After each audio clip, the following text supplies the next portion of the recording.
Gentleman yields. The gentleman from Texas, Mr. Green, the ranking member of Oversight and Investigations, is now recognized for 5 minutes. Thank you, Mr. Chairman. And friends, for reasons that I shall not announce, I believe the chairman to be an honorable person, and I want to make that a part of the record today. Mr. Begg,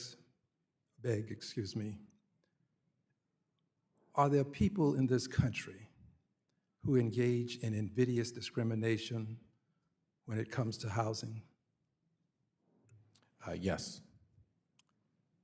And do these people engage in a form of invidious discrimination that would deny a person access to housing because of color? Yes. And is there a department within HUD that deals with this invidious discrimination? Yes, the Office of Fair Housing and Equal Opportunity. And have you heard, sir, that there is a possibility of substantial cuts in personnel in this department? Yes. Have you heard a number, sir? I've seen the reporting, and I think it was mentioned earlier in the hearing, 77% was a possibility.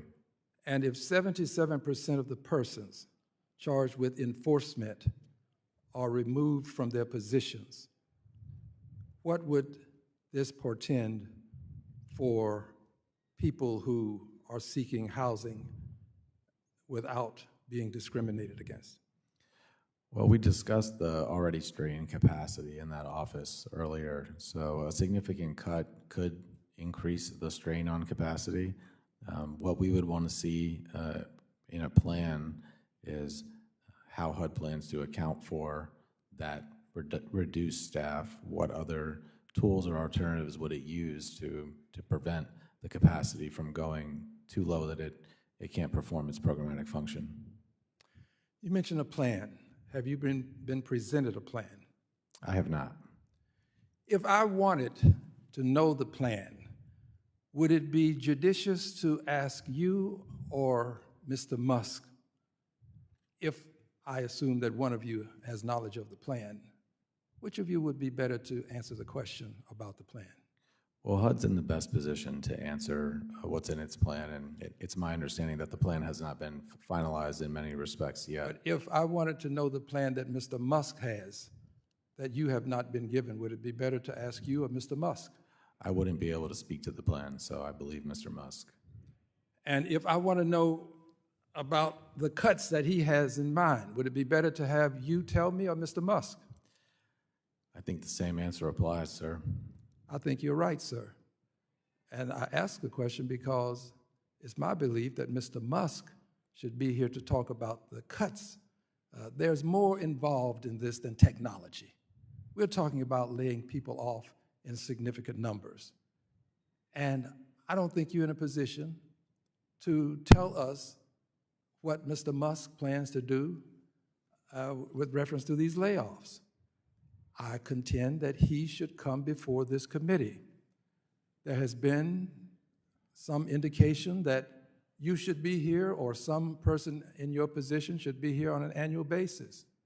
Well, if Mr. Musk is a temporary employee, he's only going to be on the job about 130 days max, and then maybe he'll be reinstated at a later time.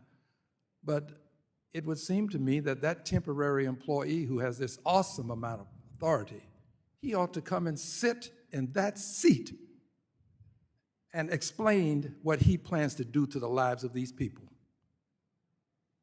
I don't ask you to answer anything in response to that or make any comment. I'm just concerned about the way we're doing business. I am. I'm concerned about how we are literally abdicating our responsibility. I'm concerned about the country. We should know that a democracy, a republic, if you will, but a democracy, this is a methodology about which you can get people in office. Democracy is not inexpugnable. It's not invictus.